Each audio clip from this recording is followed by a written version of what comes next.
All right, welcome to week 12, video 3. And in this video, we're going to take a look at chapter 12 in the textbook. So chapter 12, week 12, this is video number 3. And we're going to see networking and security in the business world. So let's just kind of go through it and see what we come up with. List advantages for businesses of installing a network. So networks are all about sharing. And there's two main benefits to sharing. You share information resources and you also share physical resources. So sharing information, obviously, email, attaching documents, sharing documents, collaborating on documents, and being able to text people, all that stuff. That's all benefits of networks. And then also sharing physical resources, being able to share a printer, totally makes sense. Lots of advantages of having a network. The difference between a client-server network and a peer-to-peer network. So client-server networks, this is the architecture we talked about when we talked about networking earlier. So this all serves as a little bit of a review.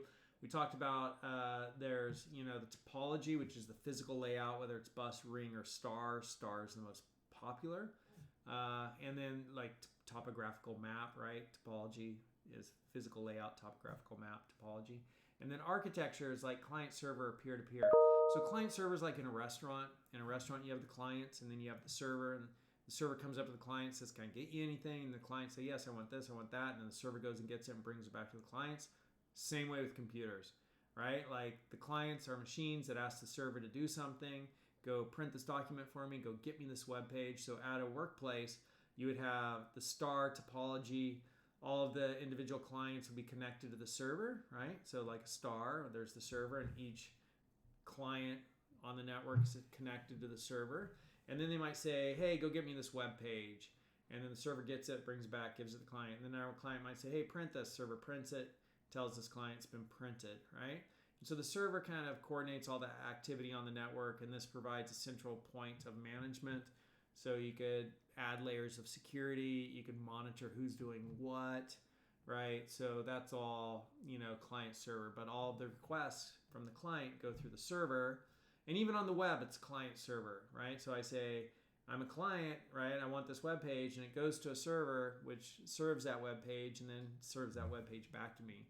So there could be client server, right? Like, a client could talk to a server, which makes a request to another server, which responds. Okay, so that's client-server architecture. Peer-to-peer is just, in a peer-to-peer network, sometimes the machine is a client and sometimes it's a server. Sometimes the machine might say, "Hey, do you have this?" And this other computer says, "I do," and they will serve it to that client. And then sometimes this machine might be asked for something and it'll serve it back to somebody else. And so peer-to-peer networks are like for file sharing. They were really popular, where sometimes you're asking other peers on the network for a file, and sometimes you're providing a file to other peers on the network. Sometimes you're the client, sometimes you're the server. That's peer-to-peer. Describe common types of client-server networks as well as other networks business use. I don't know, the web, right, is a common client-server network. List the common types of servers found in client-server networks. I don't know, web servers. Describe the common types of network topologies and the advantages and disadvantages of each one. So bus, ring, and star. And star is just basically the one. That's the default thing to use these days. Describe the types of wired and wireless transmission media used in a network. So when we learned about networking, we said, hey, the first thing we think about are what are the benefits, right? There's two: share information, share physical resources. And then also, how do we connect devices? So a network is two or more devices connected together. How do we connect them? You can do it wired or wirelessly. And so wired is like, Wi-Fi, which is what, hotspots in our name it's used for. It's 802.11 is the IEEE standard, 802.11a or B or N or G or whatever. And wired, that's wireless. And then wired would be coaxial, would be Ethernet twisted pair, or would be fiber optic. Describe how network adapters help data move around the network. Well, that's how your machine, the network adapter is the piece of hardware inside your machine that allows your machine to communicate on the network. A MAC address is a unique address associated with each network adapter. And they're sometimes called network interface cards or NIC cards. And the MAC address uniquely identifies whoever's talking, which machine, identifies the machine. And so, MAC address is kind of like your home address. So if something's meant for me, it'll be sent to my MAC address. And that's one of the ways networks can identify a machine. They can also identify machines if it's on some kind of a network using the protocol TCP/IP, Transmission Control Protocol, Internet Protocol. It could also be identified by its IP address, its Internet Protocol address. So it's like you got two addresses. But the MAC address is the physical address of the hardware. And so for instance, on your Wi-Fi router, you could often go in and do a setting where you say only machines with this MAC address can connect to this Wi-Fi router. And then you find the MAC address on each machine and you enter it into the router. And then no other machine in the world can connect to your router unless their MAC address has been entered into the addresses of those machines that could connect. So that's a way you could secure your wireless router. List various network navigation devices and explain how they help route data through networks. I don't know. Like there's hubs, there's routers, there's some other device whose name I'm forgetting, but routers are pretty much the main thing you get today. And so routers help, like we used to have a world where we didn't have packet switching. We only had circuit switching. And we'd make phone calls. And it was like a physical line of connection between who and you were talking with. And if that line got cut, done. You're no longer talking with them. So that was a circuit-based network. A packet switching network takes your message, breaks it into packets, puts the address of the destination onto each packet, throws it onto the network, and then routers on the network help those packets of information find the best route to their destination. And so routers, are one of the main things. Hubs, switches, that was the other one. Hubs, switches, and routers. And hubs and switches are like old technology compared to routers, right? And anyhow, so maybe that's what they're talking about there. Explain why network operating systems are necessary for networks to function. So network operating system is the software that makes the system, which is a network, operate. It's reflexive definition with its name. The definition is in the name. A network operating system is a system which makes the network operate. It's like your operating system, your OS for your computer makes your computer operate. You need to have software to make the network operate. It's common sense, right? There has to be some software that says this is how we exchange information on a network. And so that's why you need a network operating system to make it all work. List major security threats to networks and explain how network administrators, I don't know, like people want to break in and steal stuff, and governments want to steal things from other governments, and there's espionage, both government espionage and corporate espionage. And so you just, and there's kids in junior high just want to hack you and transfer money, or whatever. You just have to be able to keep your network safe and only give access to those who want access. So MAC address authentication might be a way that you do that. So here we have sharing information, sharing physical resources, right? If you look through that, that's what it says, benefits. And, networks, the disadvantages, it requires people to know how to put them together. And you need special hardware and software to do it.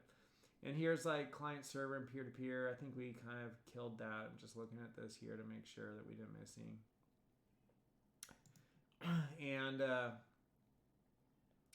then local area networks. So we sometimes categorize networks by how big they are. So we might say a local area network, is like a network in a small area.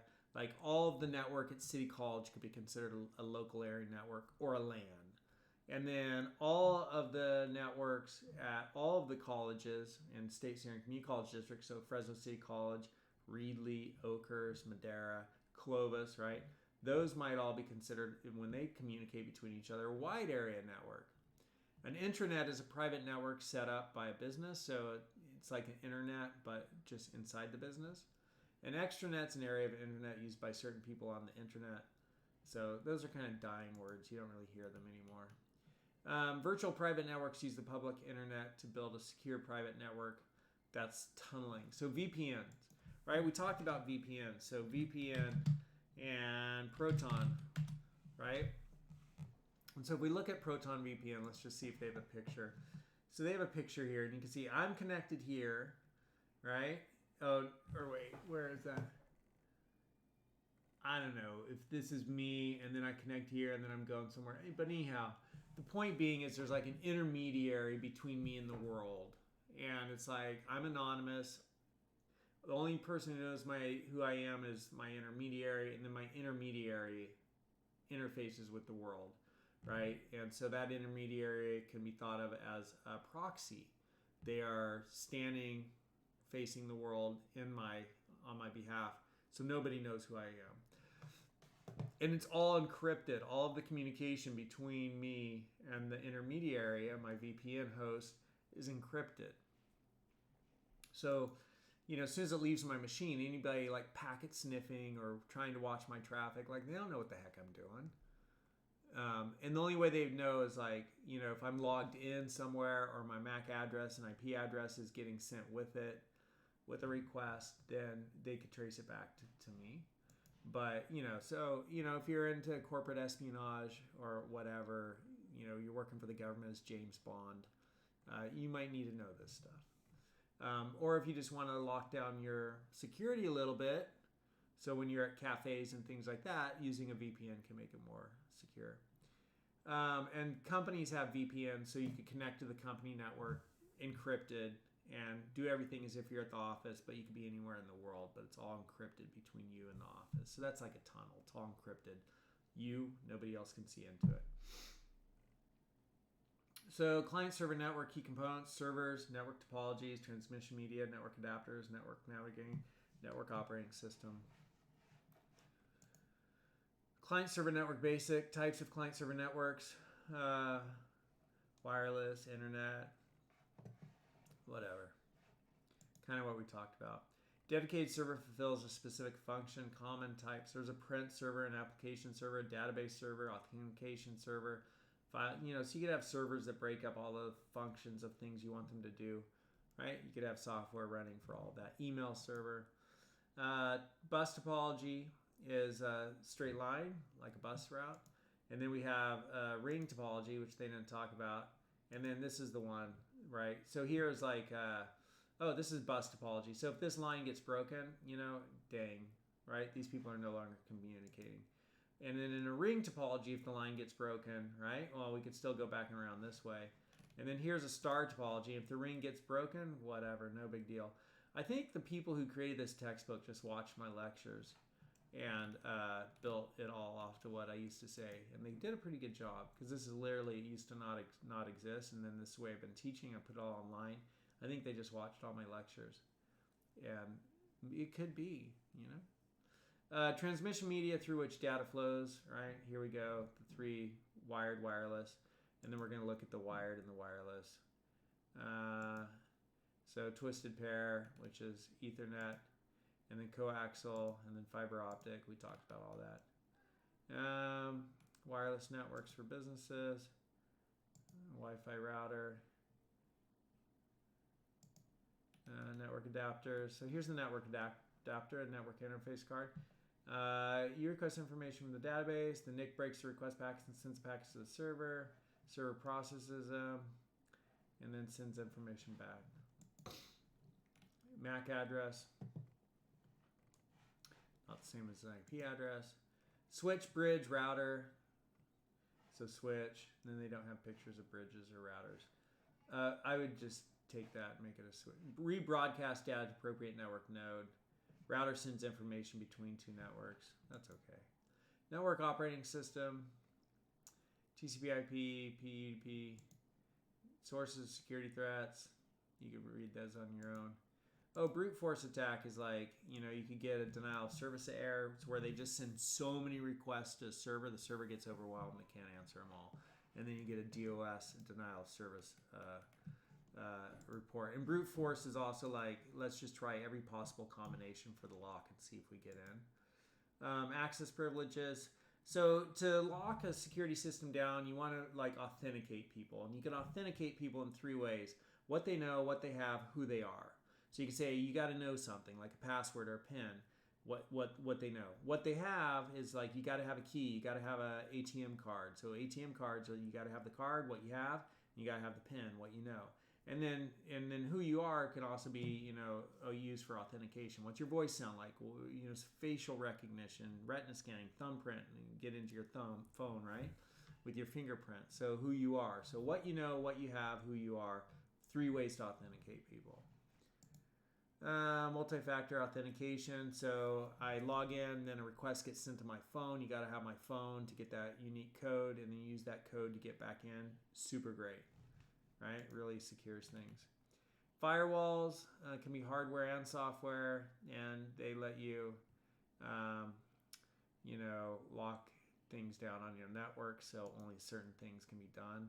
So, it's kind of like a big concept for just kind of saying, setting permissions and security on what can happen, what can come into your area, your computing area, and what can't, right? It's a block.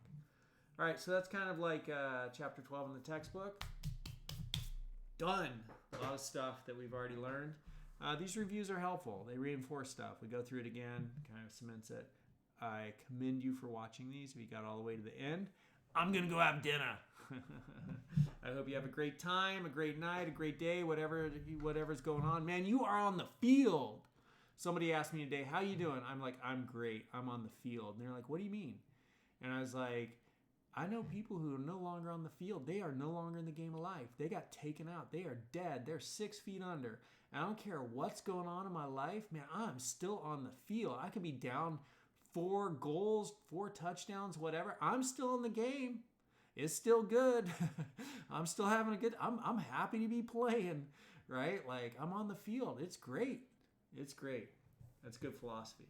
All right. See you in the next videos where we'll go over week 13.